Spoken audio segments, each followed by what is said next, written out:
काय हो तुम्हाला लावायला जमला तर आम्ही चाललोय आज. एक मिनिट हा. काय हो कॅमेरा पकडा.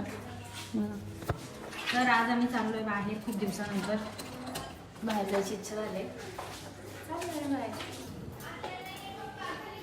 भाऊ कसं बघतो. मम्मा कुठे चाललंय. आम्ही तिघांनी पण मॅचिंग केलंय. कुठे चाललो आपण सोनू. कुठे चालले. डॅडू आला पूर्ण दिवसातून तर त्याला लई खुशी होते.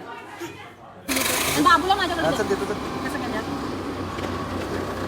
हे नका हो बघ यांना किती छानपणा. बाबू नका बाबू नका बाबू नका बाबू नका बाबू. आपला प्रवास गेट पर्यंत बाबू नका गेट पर्यंत नका हो नका. मी घेते का.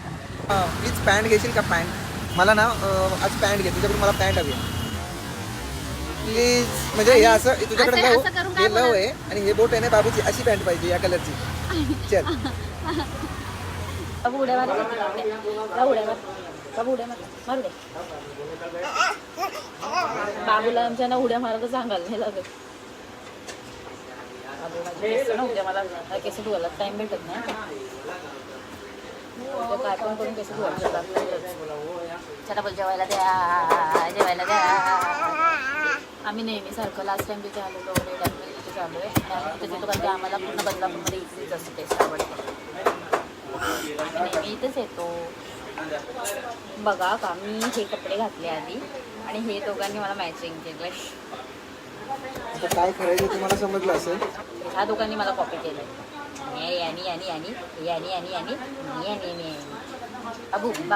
बाबू दादू आपल्या ब्लॉगमध्ये अर्धच येत आहे. दादू असेल नाही आम्ही पण नाही. हम हॅलो छोड बेटा छोड. बाबा देईल का जेवण. बाबा हात ओढला का संपला विषय. याला घरची टेक्निक देतो ना. नका हो सरळ बसू दे त्याला.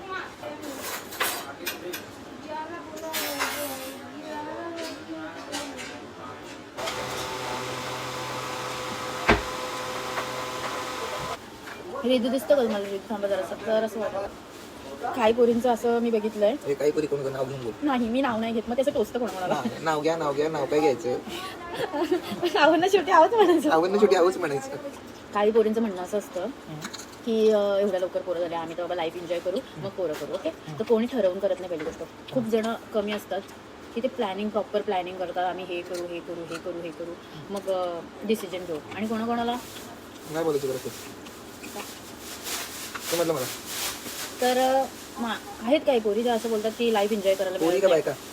सॉरी बायका आलेच काय. कारण पोरींना जर इंटरेस्ट नाही आहे.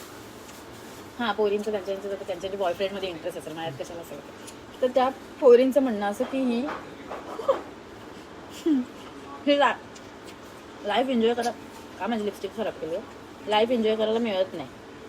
ओके तर मला त्यांना एकच म्हणणं आहे तुम्हाला पोरं होणार नाही का. ज्या पोरीने बोलतात का आम्ही लाईफ एन्जॉय करू मग तुम्हाला पोरं होणार नाही का. ओके पोरं होतील आणि कुठल्याही एजमध्ये पोरं झाली तर तुम्हाला ती 2 वर्ष 3 वर्ष देणंच आहे. कोणी आधी देतो तर कोणाला नंतर पाहिजे तर ती 2-3 वर्ष जाणारच आहे. त्यामुळे लाईफ तर त्यामुळे थोड्या वेळानंतर तुम्हाला पण पोरं होणारच आहे. तर तुम्ही या गलत फॅमिलीमध्ये नका राहू का आम्हाला लाईफ एन्जॉय करायला भेटते आणि हिला नाही भेटत. ओके तुमच्यावर पण ती बारी येणार आहे. गलत फॅमिली तुमच्यावर येणारच आहे. आणि बघा तुम्ही मी आता संतूर मॉम झालेली. ओके तुम्हाला संतूर मॉम व्हायचं असेल तुम्ही या एजमध्येच बेबी करा. ओके नाही तर तुम्ही ऐका थांबा ना जरा. तुम्ही पण संतूर डॅड आहेत का. हा येत. तर कोणी असं खूप एज करणार आणि मग त्यांची एवढी पोरं मग ते असं वाटतं ही नाद घेऊन फिरते का ही हिचीच पोरगी आहे का. पण त्यांना क्वेश्चन असं पडते ना असं नाही का तुम्ही संतूर मम्मी माझ्यासाठी. तुम्हाला आहे ना सेम तिच्यासारखं संतूर मम्मा आणि माझ्यासारखा म्हातारा डॅडू व्हायचं असेल तर. आणि काही लोकांना हे लागू पण शकतं. काही लोकांना मी पर्सनली कोणालाच बोलत नाहीये. माझ्या एक्सपिरियन्समध्ये जी लोक आलेत ज्यांच्या म्हणण्यानुसार मला वाटलंय त्यांना मी रिप्लाय तोंडावर मी कधी कोणाला द्यायला जात नाही.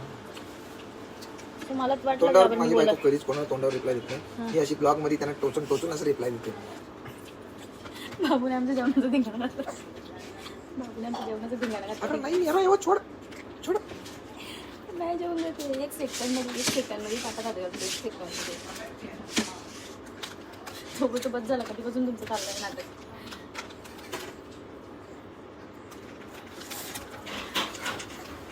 बाबू असे नाही करायचे मम्मा. का काय आहे का? मला वाटलं आमचं पोरगं गुणी आहे. गुणी नाही अवगुणी आहे. नाही ग गुणी किती वेळ दिला. तुम्हाला पण बोलतो शिस्त आहे का नाही एवढा वेळ जेवत बसता. तुम्हाला माझे काही पडले का नाही बाबू.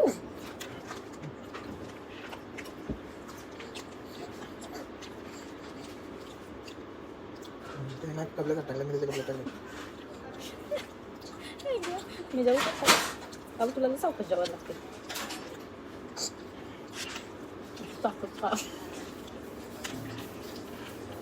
म्हणजे पहिलं त्याला पहिला ऐकत नाही उसा जीव दे दिदीला. वय झालं ना मला. किती 28 सालगिरा अपना 1 साल 2 साल गिरा ना. नीचे गिरा नाही रे. गिरा आणि 2 कस का ना जीव आणलंच नाही. ताकद तुपली माझी सगळं जिरावलाच खाल्ल्याला. जेवतो मी आता पटापट. यांचं झालं जेवण. ही बघा दोघा कशी त्या दोघा माझ्या जेवणावरच आहे. तर अशा प्रकारे आम्ही घरी आलो. पण मी कपडे चेंज पण केले कारण मला लगेच असं वाटतं घरी आल्याला कपडे चेंज करायला लागतात. ते दोघांचे आधी कपडे चेंज करायला ह्याचं पॅन्ट काढून चेंज करायला लागेल. आणि यांचं काय तर हातातून गेलं आहे पोरगं. हे मोठं पोरगं हातातून गेलं आहे. त्यामुळे आता आम्ही झोपतोय. Bye good night.